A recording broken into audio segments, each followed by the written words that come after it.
Bonjour chers amis profanes, bienvenue dans ce numéro 3 des capsules pour profanes dans laquelle nous allons aujourd'hui parler de l'événement tragique qui s'est produit récemment, à savoir l'accident de 6 kilos qui s'est produit au niveau de Kaffrine dans la nuit du samedi au dimanche dernier.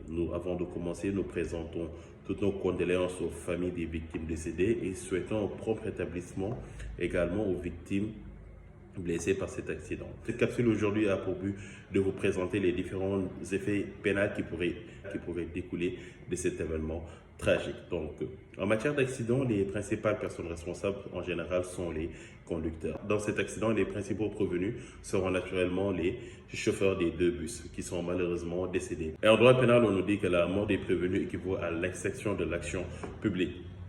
Donc, dans ce cas, on ne pourra plus engager une action pénale envers ces deux chauffeurs-là, vu qu'ils sont décédés. Cependant, il existe une option pour les familles des victimes décédées, mais aussi pour les victimes blessées également et qui sont toujours en vie. Ils peuvent engager la responsabilité civile des personnes ou bien des sociétés qui étaient propriétaires de ces deux bus-là ou bien de leurs assurances également. Donc, ils peuvent les poursuivre en justice, engager la responsabilité civile afin de pouvoir obtenir des dommages et intérêts. Toutefois, une responsabilité pénale peut être également engagée. Il s'agira ici de ceux des propriétaires de bus. Dans le cas où il a été constaté des manquements par rapport à leurs obligations sur ces moyens de transport-là. Par exemple, s'ils n'ont pas fait leur visite technique, ou bien si ces bus-là faisaient aussi l'objet d'absence d'assurance, ou bien si l'un des chauffeurs ne détenait pas un permis de conduire qui lui permettrait de pouvoir conduire ce genre de moyen de transport, de responsabilité pénale, s'il est établi par rapport à ça, peut être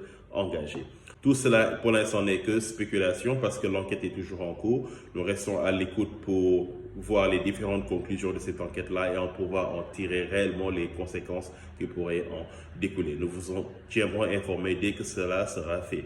Donc, pour n'en rater aucune minute, n'hésitez pas à vous abonner à la page, mais aussi à aimer nos différentes vidéos afin de pouvoir être au courant de toute nouvelle actualité que nous posterons sur la page. L'autre conséquence pénale qui est également à tirer de cet accident tragique est la tenue d'un conseil interministériel d'urgence qui s'est tenu courant la semaine, qui avait pour but de prendre une vingtaine de mesures afin de pouvoir mieux réguler donc le transport public de personnes afin que tel incident ne se produise plus. Cette batterie de mesures prises va également respecter donc les mesures qui étaient prises sur la diminution des produits de consommation que nous avons présentés lors de notre précédente capsule. Ils seront pris soit par décret présidentiel, donc qui va émaner du président de la République, ou bien soit par arrêté ministériel qui va émaner du ministre chargé des transports terrestres et aériens.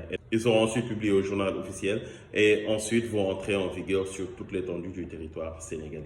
Terminons cette vidéo en renouvelant nos condoléances aux familles des victimes décédées et souhaitons prompt rétablissement aux victimes blessées qui sont en convalescence. Nous vous exhortons également à plus de prudence sur les routes parce qu'un drame pareil ne doit plus jamais se produire.